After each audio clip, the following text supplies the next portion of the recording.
Hola, buenas tardes a todas y a todos, a todes, como suelo decir, tratando de poner en práctica un lenguaje incluyente, inclusivo, en parte de eso vamos a hablar hoy aquí.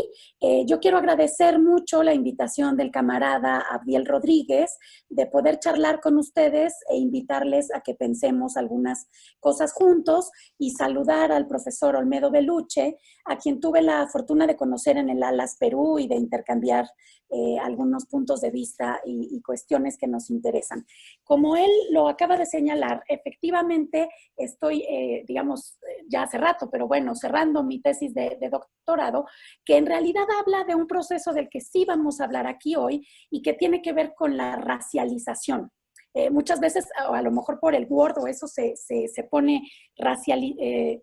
racionalización, que además sí son procesos que están imbricados. Ustedes van a ver que a lo largo de la charla voy a hablar mucho de filología, de etimologías, porque me interesa destacar algunas conexiones también que desde la lengua generamos para construir el mundo. La charla estará dividida en tres partes que se refieren primero a un diagnóstico que tiene que ver con este artículo que salió en Memoria, del cual tomamos, Abdiel y yo, el título para esta charla, y para plantear algunas de las vertientes que me interesa abordar con ustedes de cómo fue que llegamos hasta aquí, cómo fue que entramos en la pandemia, esto que esta charla se da en el marco de este interés por las ciencias sociales y las humanidades frente a la pandemia, ¿no? Entonces nos convoca discutir cómo fue que llegamos hasta aquí, que sería el primer punto. El segundo punto atañe a una serie de paradojas que yo considero que es importante discutir en el marco de nuestras sociedades en América Latina. Y el tercer punto se referirá a eso que he llamado, junto con otras autoras y autores, que yo retomo de esas autoras que vamos a ver a lo largo de la charla, el farmacón o la cura. Si el capitalismo es la enfermedad, ¿qué podemos desde nuestra trinchera, que es la academia, la universidad, proponer como parte de la cura? Entonces, inicio aquí justamente trayendo a colación esta primera parte del título que hace referencia a que Richard Levins hace 20 años señaló en un artículo que el capitalismo era la enfermedad. Y él lo dijo desde su posición, que me parece muy importante resaltar. Una buena parte de los autores y autoras que voy a citar vienen de las ciencias que llamamos duras o naturales, que mal llamamos así, y que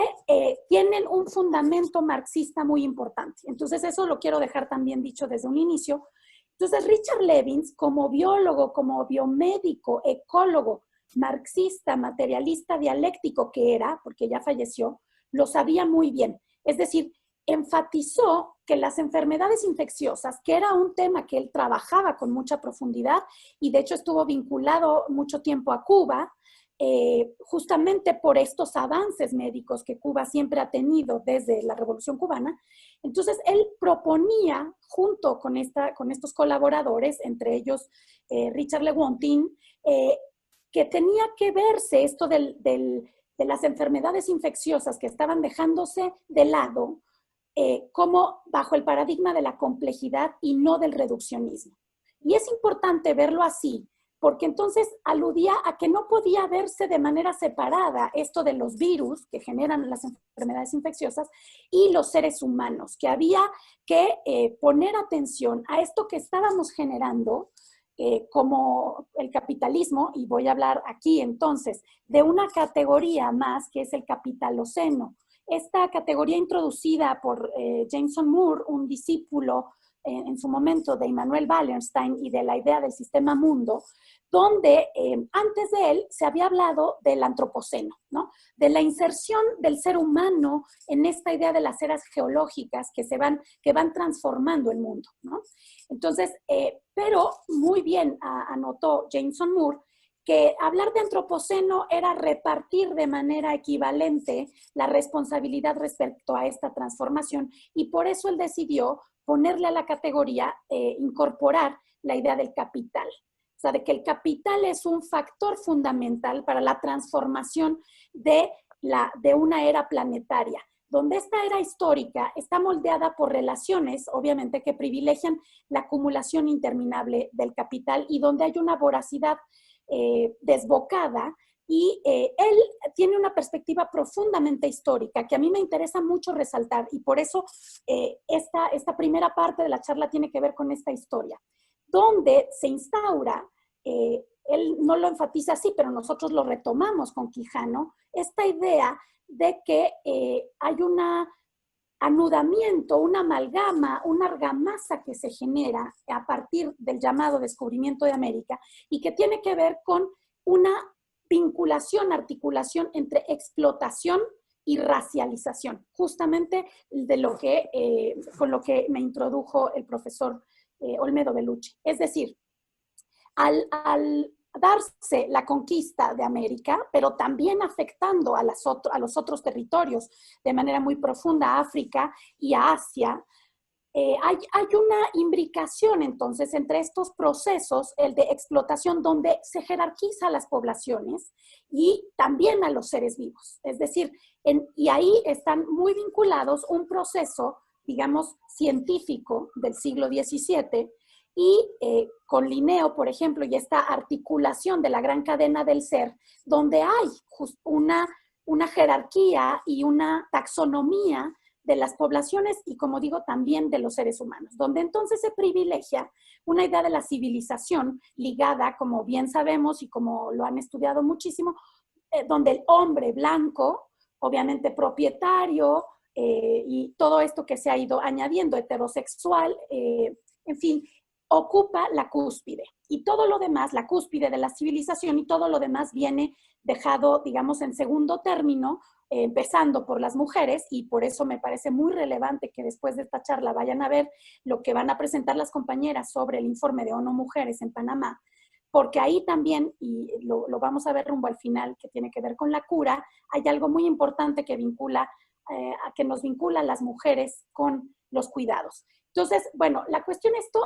este vínculo que se da, como lo dicen todos estos autores, entre el capital y el poder, y que en realidad no solo aluden a una naturaleza barata, disponible, a la que se explota y a la que en estos momentos se sobreexplota, y que es en realidad ese proceso el que ha generado la irrupción del coronavirus, del SARS-CoV-2,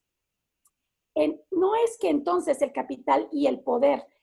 actúen sobre la naturaleza, sino que se montan y desarrollan sobre la red de la vida toda. Es decir, operan bajo una lógica que nosotros debiéramos hasta cierto punto replicar, pero claro, bajo otro paradigma de meterse por todos los intersticios y de ocupar también la subjetividad humana. Ocupando entonces, digamos, todos los sentidos, y aquí entonces quiero hablar justamente de esta imbricación, como ya lo venía diciendo, donde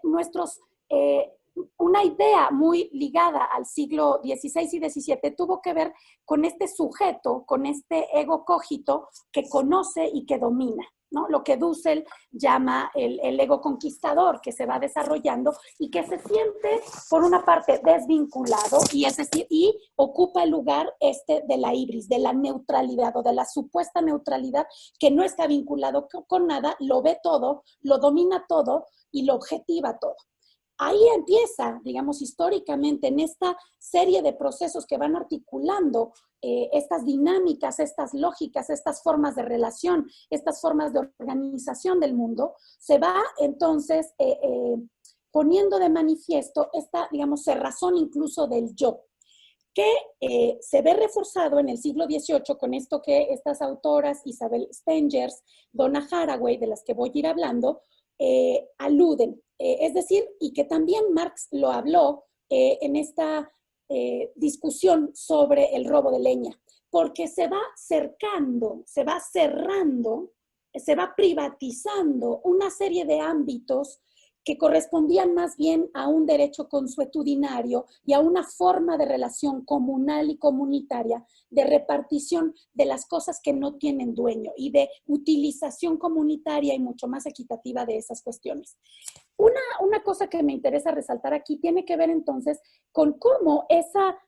forma de ir cercando estos ámbitos con el neoliberalismo se fue enfatizando y poniendo mucho énfasis en estos enclosures, también de las cosas vitales. Pero para mí no es sino un resultado de algo que ha venido, digamos, configurándose históricamente de esta manera.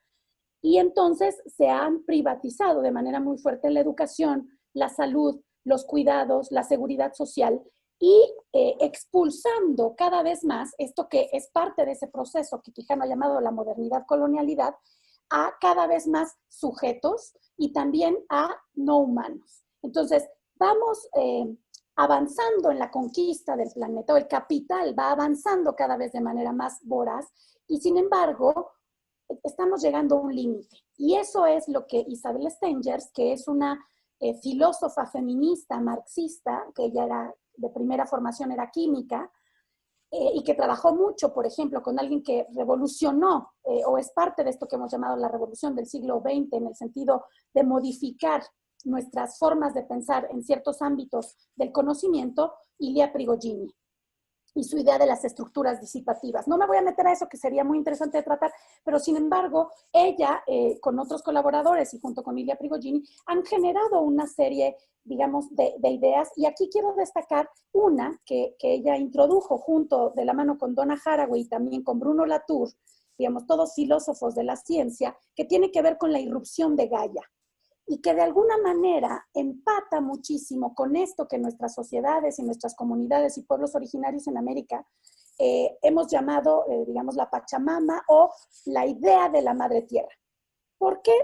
aunque ellos y ellas sobre todo dicen que no es vengativa y que tampoco tiene, digamos, que no podemos equipararla con una subjetividad humana que va a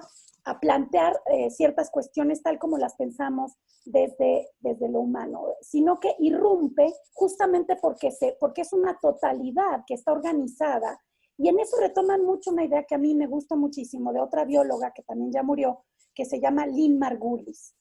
Y ustedes dirán, bueno, pero ¿por qué esta mujer, o sea, se yo cita a gente del área de las ciencias naturales o sociales? Y ahí yo introduzco también esta idea de que cada vez tenemos que tender más puentes y diálogos entre las ciencias sociales, las humanas, las artes y las ciencias naturales. O sea, irnos vinculando para poder comprender mejor los fenómenos, lo que Richard Levins llamaba el dejar el reduccionismo y apelar justamente a la complejidad, pero no solo él, ¿no? Hay una serie de autores también latinoamericanos que nosotros trabajamos en conjunto, entre ellos justamente Aníbal Quijano, Rolando García, Pablo González Casanova, que apuntan a la interdisciplina, pero también a lo que más recientemente, retomando a Pablo González Casanova, llamamos los diálogos transepistemológicos, y que tiene mucho que ver con esto que Boaventura de Sousa Santos ha llamado también la ecología de saberes. Bueno, yo lo dejo tantito, digamos, por ahí,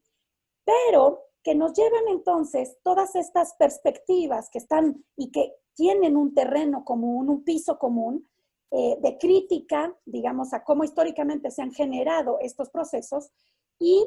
a una proposición de un porvenir, ¿no? Yo creo que aquí la irrupción del coronavirus ha puesto de manifiesto de manera muy clara y contundente la noción de cuerpo y corporalidad, porque además hay al menos dos niveles o escalas que están intrínsecamente unidas y que tiene que ver con la corporalidad personal y otra con el cuerpo social que somos. O sea, nuestra corporalidad individual nunca está aislada, ni ahora que nos decimos aislados, y después voy a entrar un poco a eso, porque nos podemos preguntar en dónde empieza el cuerpo, mi cuerpo y el cuerpo de los otros y las otras. Hay una prolongación de las corporalidades, estamos enlazados de una manera muy íntima, y eso, y también, digamos, eso justamente es eso lo que genera el cemento o el vínculo o la sujeción a lo social. O sea, somos una especie gregaria, ahora sí que por naturaleza, y que de lo gregario hemos generado como especie todo este ámbito de la cultura, ¿no? Entonces, ahora el coronavirus lo que pone de manifiesto es que tenemos que reconocer que los fluidos de los otros nos afectan. Y cuando hablo de afectación, no es en un sentido negativo, sino también generativo. Es decir, estamos articulados y esos fluidos generan, digamos, un tipo de corporalidad. Ahora, y el problema puede ser muy grave, si volvemos y nos cerramos en el yo, que lo que nos dice el coronavirus es, aunque te cierres, o sea, no hay, más bien, no hay manera de que te cierres, no hay vacuna para eso. En realidad, entonces, lo que nos envirula la subjetividad es justamente esta ideología capitalista, individualista, egoísta, del cálculo de la ganancia y del beneficio, que todo esto está poniendo en entredicho, y sin embargo no hay que caer en lo que también estas autoras nos señalan, en una esperanza vana, ¿no? Entonces, el SARS-CoV-2 desnuda esta idea, que porque afecta sobre todo las vías respiratorias, de la atmósfera generada por el capitaloceno. Y yo aquí lo vuelvo a vincular, y lo decía en otra charla, con esta frase terrible y contundente de George Floyd, cuando el policía lo está asfixiando, de no puedo respirar.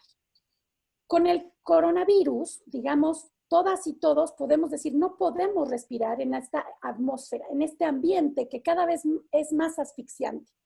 Y lo que tenemos que reconocer entonces es que los virus, o sea, el virus no es el enemigo, el virus no lo podemos tratar desde una ideología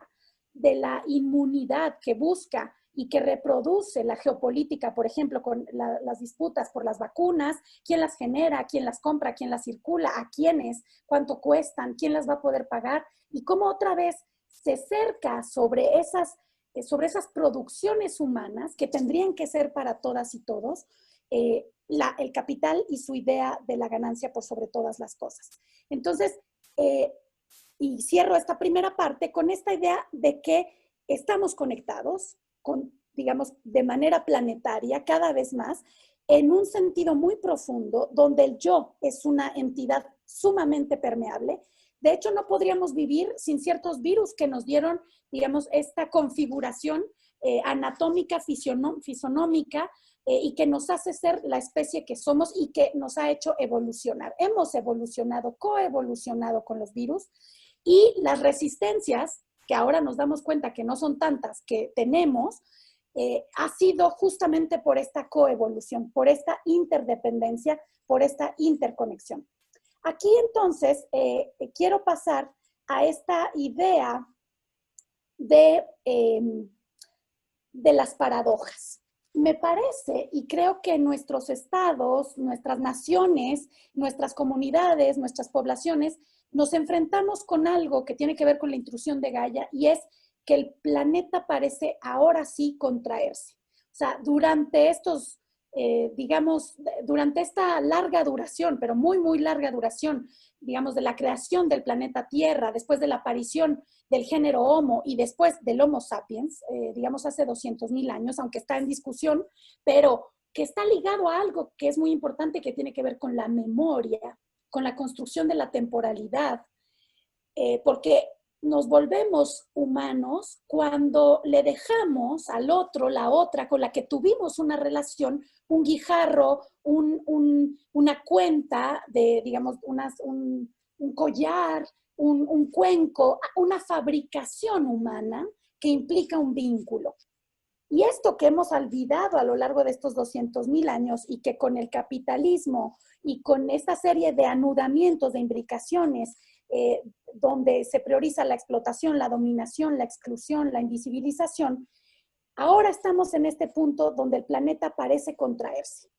donde hay un agotamiento de los espacios y no hay mucho más que colonizar. Es decir, hemos, al punto que digamos, ciertas partes del capital asociado a esto que Pablo González Casanova ha llamado los complejos tecnocientíficos, y ha hecho muy bien esta imbricación entre lo tecno, lo científico y obviamente el capital. En estos complejos tecnocientíficos están apuntando, por supuesto, a otros planetas, porque aquí se les empieza a agotar el espacio. Hay cada vez menos áreas o zonas o lugares desconocidos. Queda poco hacia lo que ir, y por eso también la disputa se presenta, digamos, como pareciera planteada como a muerte. Y entonces aquí, les digo, empiezo con esta segunda parte de las paradojas e incertidumbres. El coronavirus ha puesto de manifiesto y en discusión esta separación tajante de la que acabo de hablar, que viene de Descartes, que viene con Linneo, en fin, con toda esta serie de personajes de la historia de la ciencia, de la separación entre naturaleza y cultura. Está siendo cuestionada porque la cultura no existe sin esa supuesta idea de naturaleza, pero también hay muchas naturalezas. Siempre habíamos pensado que había muchas culturas y una sola naturaleza, pero hoy sabemos que en realidad hay tantas naturalezas como culturas existen sobre el planeta. Esa diversidad cultural da una diversidad de formas de relacionarse con eso que desde un pensamiento occidental, moderno, colonial, patriarcal, hemos llamado la naturaleza. Y la hemos además cosificado, objetivado, en fin. Ahí entonces me interesa resaltar una primera paradoja que tiene que ver con esta idea de la incertidumbre y de las inercias. Por una parte, esta idea del confinamiento nos hace pensar que estamos aislados. Y sin embargo, las tecnologías, como lo estamos haciendo en este momento, nos posibilitan, aunque sabemos que no a todas y todos y no de la misma manera, porque hay lugares en México y supongo que en Panamá también, y a lo largo de varios territorios planetarios donde no hay luz, donde no hay agua, entonces no va a haber, digamos, necesariamente un acceso a la tecnología, pero estamos cada vez más conectados. No necesariamente articulados, pero conectados y conectadas. Y donde además esta idea del home office, de que estamos permanentemente disponibles, de que en cualquier momento contestamos un mensaje, estamos trabajando y autoexplotándonos, por una parte, en esta idea de que varias autoras y autores han dicho del autoempleo, ¿no? Ya la idea del capitalismo de plataformas ponía y justamente desbarataba esta idea del estado de bienestar, del estado social que proporciona seguridad, salud, educación, en fin, y donde cada quien veía por sí. De manera paradójica, el coronavirus nos dice, es de esa manera, pero también es de la otra. Porque resulta que dentro de esa conexión es que también podemos estar dialogando, como espero que lo hagamos ahora, cuando tomen también ustedes la palabra, pero y también poniéndonos en contacto, por ejemplo, de manera cada vez más profunda con la gente que nos importa, con nuestras familias que a veces no están aquí o que no podemos ver, y que entonces ahí hay una paradoja. La tecnología es tanto reproductora, inercial, de unas formas de relación que nos hacen trabajar y autoexplotarnos cada vez más, pero también son espacios donde podemos generar vínculos, afecciones, emociones, encontrarnos, vernos, y ahí hay una primera paradoja. La otra tiene que ver con esta idea de la competencia y la colaboración, que además van de la mano. Con esta idea de este mundo que se nos abre, un futuro que está lleno de incertidumbres, de cosas azarosas. ¿Quién nos iba a decir que a fin de año que estábamos brindando con nuestras familias o seres queridos y haciendo planes, que de repente nos iba, digamos, a aparecer de esta manera esta forma, digamos, de relación con la naturaleza, este virus que iba a poner en entredicho nuestra propia idea de razón proléptica, como le llama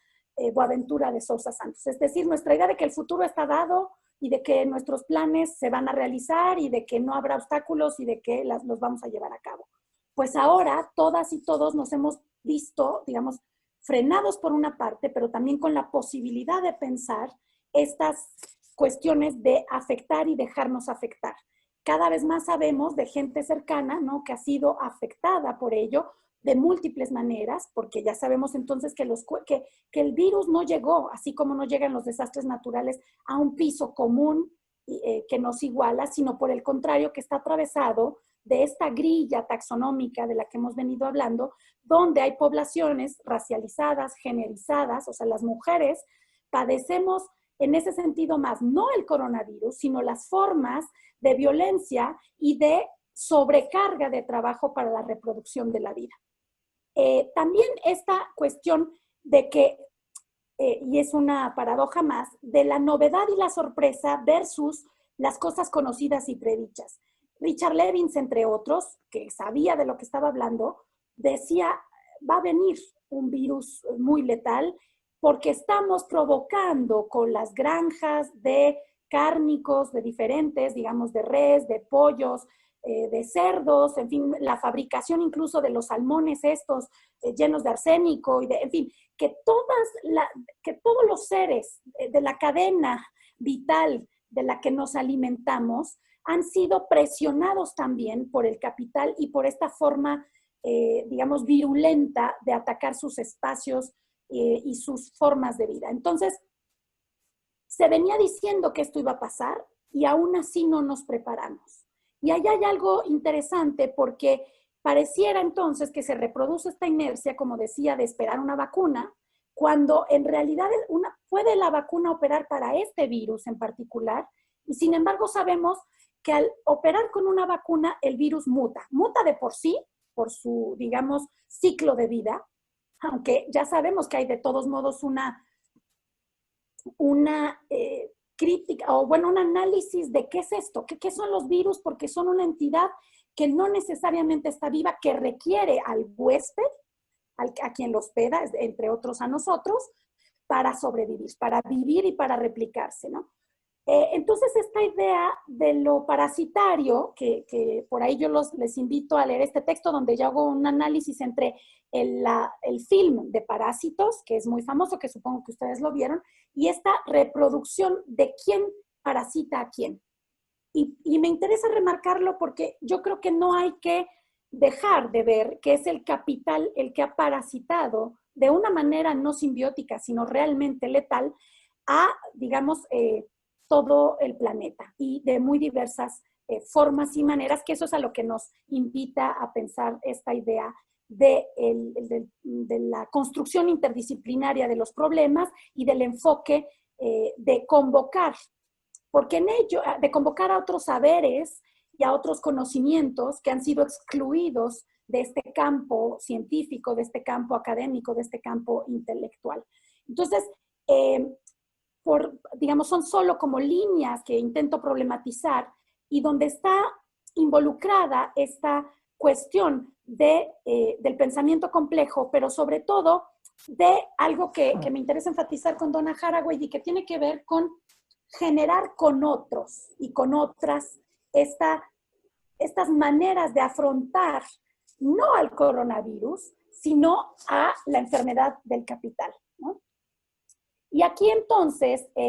quiero retomar una crítica que hace de manera muy fuerte Isabel Stengers, justamente a cómo una parte de la ciencia se ha atrincherado al lado del capital, al lado de los empresarios, que todas las oportunidades las vuelven, más bien todos los procesos y las dinámicas del mundo las vuelven un momento de oportunidad, ¿no? Y volvemos ahí a lo de las vacunas, volvemos a la privatización de la salud, y que nos invita a pensar muchísimo con ciertas categorías como el pensamiento tentacular. Es decir, que así como el capital se fue, digamos, inmiscuyendo, fue trasminando casi todos los espacios, pero ahí hay una ventana, digamos, un horizonte, una posibilidad de volver a los lugares que no han sido ocupados, y ahora le vamos a entrar en el farmacón a eso, por esas dinámicas mercantilistas y explotadoras, ¿no? Entender que hay mundos múltiples que coexisten, que son simultáneos, no contemporáneos, pero donde coexisten diferentes temporalidades. Y algo que nos invita estas dos autoras, Donna Haraway y Isabel Stengers, tiene que ver con ralentizar el proceso incluso de producción de conocimiento. Volver a poner en entredicho qué significa que tengamos o que busquemos una respuesta automática, inmediata, apresurada muchas de las veces a ciertas situaciones y condiciones. Es cierto que la urgencia de la letalidad, como digo, no del coronavirus, sino de la forma de relación que hemos construido, y entonces que nos vuelve muy vulnerables y susceptibles a que virus como este y tantos otros hagan su caldo de cultivo y generen lo que ha generado el SARS-CoV-2, este confinamiento, esta ralentización que tiene su parte, digamos, positiva, que tiene su parte que es interesante de desmenuzar, pero de manera más lenta, más que lo vayamos digiriendo poco a poco y que vayamos tratando de plantear cuáles son los campos y los lugares que podemos recuperar. Y aquí me interesa, fíjense, incorporar también a otro autor, porque sorprendentemente, digo, obviamente ha trabajado mucho, y yo lo leo mucho por los procesos de racialización que me interesan, que es Achille Mbembe, y él en un último libro que acaba de sacar ahora este año, que se llama Brutalismo, en francés, Brutalismo, donde hace un análisis muy interesante entre la arquitectura del mundo actual y toda la materialidad que ello conlleva, incluida también la materialidad tecnológica, que es mucha inmaterial, ¿no? Que nos lleva a un otro tipo de metafísica, donde ahí se intercambian y se ponen, digamos, en jaque ciertas cuestiones, pero está muy involucrada con la materialidad del mundo. Y lo vemos, por ejemplo, cuando vemos que a pesar de que el capitalismo de plataformas y la uberización de la economía no es nada sin de todos modos el sujeto, que no solo está la aplicación, que requiere de un sujeto que lea, interpele y haga la acción, que nos lleve a algún lugar, que nos traiga algo, y esa materialidad de la vida es la que no podemos olvidar. Entonces, Mbembe vincula arquitectura con política, en algo que también las autoras que he introducido enfatizan. Y aquí quisiera hablar justamente de esta idea del farmacón. El farmacón viene del griego y tiene que ver con que es como un medicamento, una sustancia, una poción, que muchas veces está ligado, por supuesto, al pensamiento mágico, ese que fue expulsado del llamado territorio de la ciencia y que, sin embargo, opera muchísimo incluso para el establecimiento de cierto tipo de comprensiones y de cierto tipo de realidades. Y ahí es donde me interesa ir al farmacón más en el sentido que Isabel Stengers lo menciona, y voy a decir porque Mbembe también lo recupera en ese último libro y habla del farmacón de la tierra. Es decir, de Isabel Stengers lo llama más un dispositivo. O sea, el farmacón tiene que ver no solo con la sustancia que cura, no solo con la poción, sino con el dispositivo completo, con la forma de relación de quien está enfermo o enferma, con el sanador o curandero, curandera, digamos, que ha tenido múltiples nombres a lo largo de la historia, y con la interacción que se genera para producir la cura. Me interesa entonces aquí, y digo algo que había anunciado, ir a la etimología del concepto del término cura. Viene del latín y se asocia con cuidado, con solicitud. Y curar es curare, cuidar.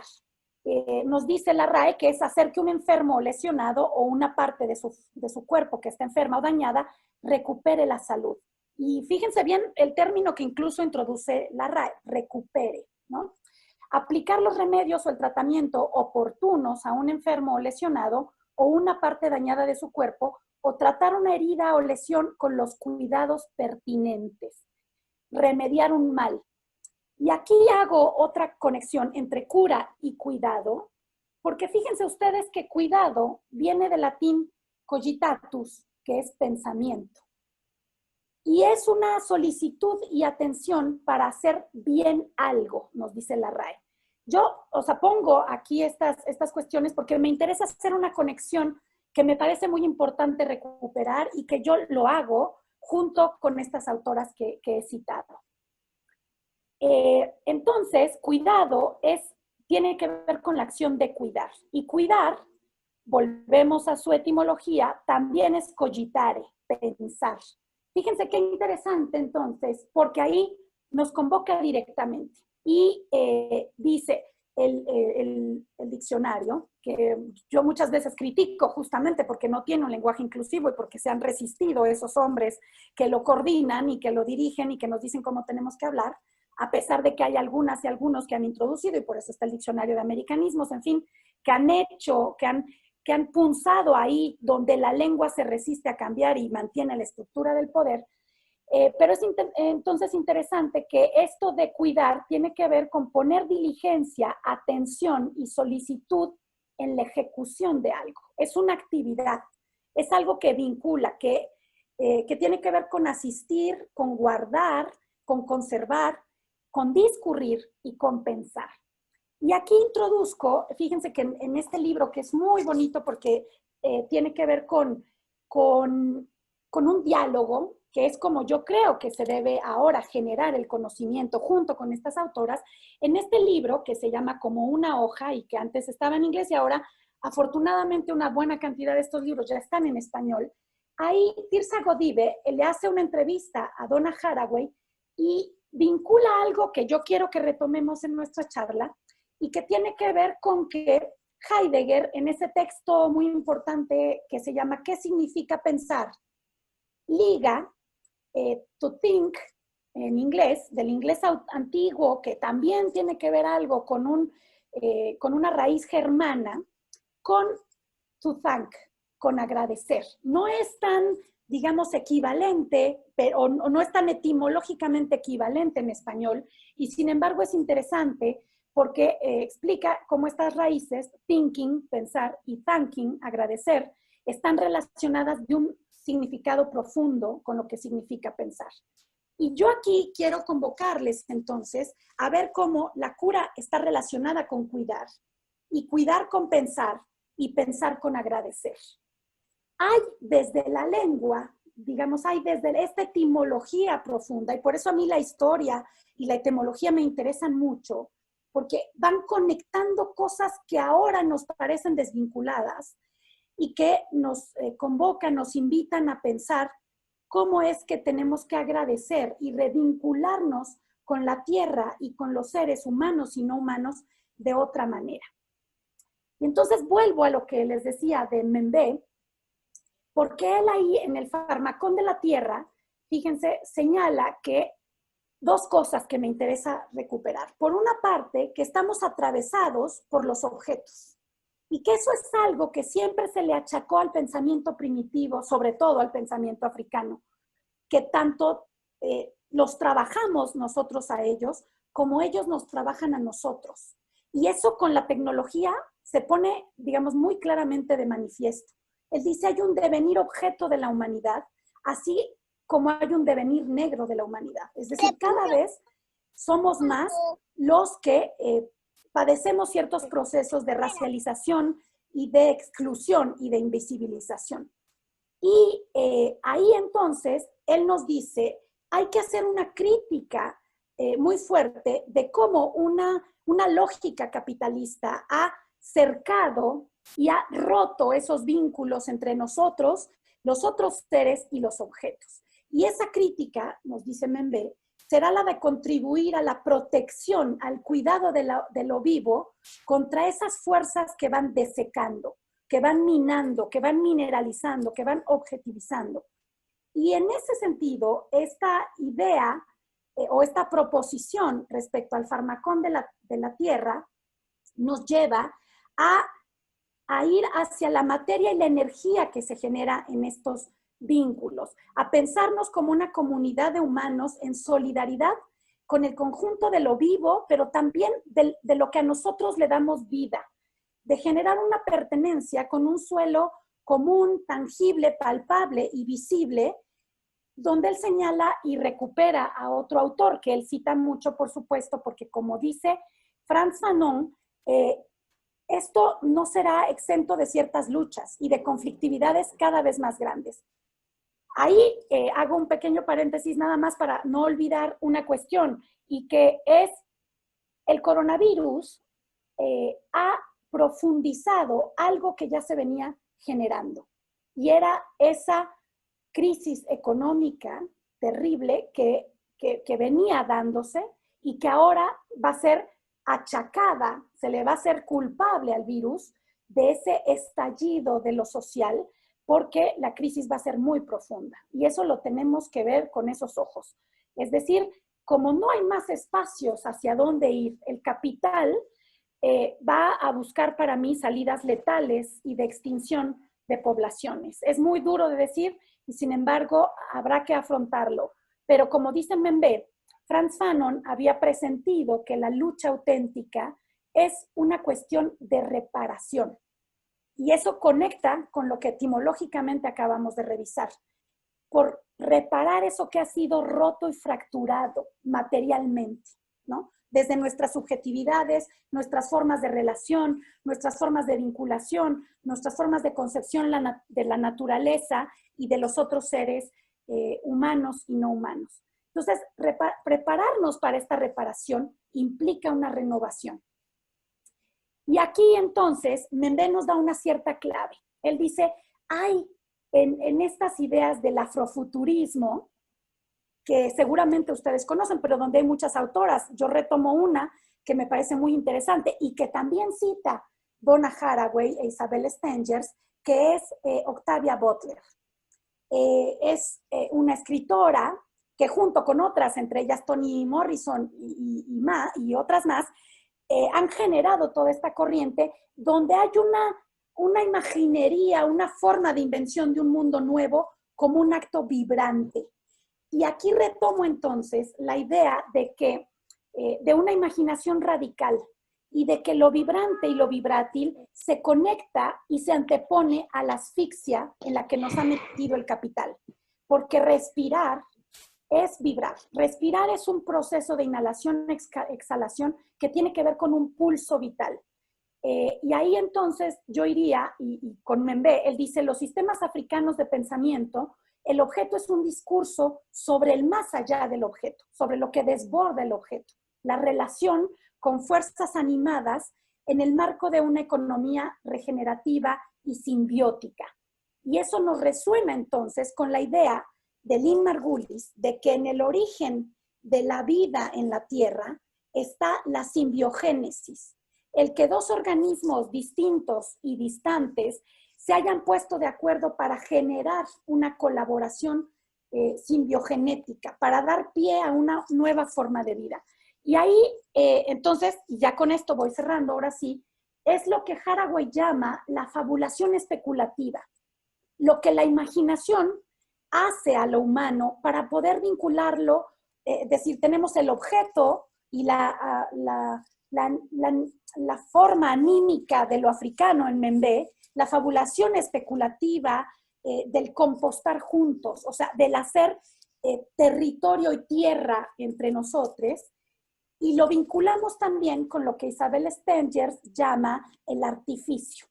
que se hace mucho para las ciencias, es decir, el artificio de laboratorio, el artificio de la teoría para pensar el mundo, y que ella señala, junto con otro matemático y filósofo, Whitehead, el forjar y reforjar, y fíjense la palabra que usa, ¿no? Forjar un nuevo sentido común y una imaginación que nos haga pensar en fabricar otro porvenir. Y no solo en el sentido de esperanza o de horizonte que podemos vislumbrar, sino de lo que eso implica políticamente. Adueñarnos de la cuestión, así como nos queremos adueñar de los medios de producción, marxistamente, adueñarnos de la cuestión de la fábrica de ese porvenir. Entonces, parte del farmacón es religarnos desde formas profundas de concebir las relaciones entre nosotros, de aprender a vivir y experimentar esas fabricaciones que hemos hecho de una manera creativa y tratando de darle la vuelta constantemente digamos, a las situaciones de explotación, dominación, y donde se hagan, como dicen estas autoras, eso no hay un fin de la historia. No es que entonces lleguemos o arribemos a esa situación, sino que los conflictos y las situaciones van a seguirse dando. Pero cómo las encaramos de manera colectiva, comunitaria, colaborativa, desde las propias disciplinas en las que desarrollamos o desplegamos nuestro hacer, nuestro quehacer, para que nos volvamos capaces de vivir esas adversidades